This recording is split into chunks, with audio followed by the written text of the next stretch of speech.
Сәлем қыздар. Біз медовый тортына қайнатпалы крем дайындаймыз. Ол үшін сүтімізді 7 минутқа газға қоямыз. Сүтіміз пісіп кетпеу қажет. Осы аралықта жұмыртқалы массамызды дайындаймыз. Жұмыртқаға шекерді қосып, жақсылап араластырамыз.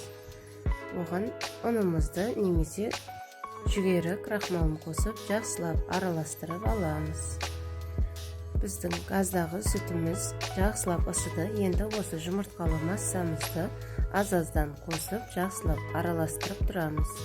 Үзбей жаймен араластырып отырып, қою кремімізді жасаймыз.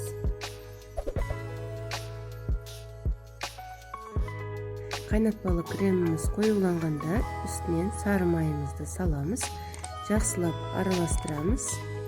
Біздің жасап жатқан креміміз қою болғанда газдың астын өшіріп, бөлме температурасына 1 сағатқа қоямыз.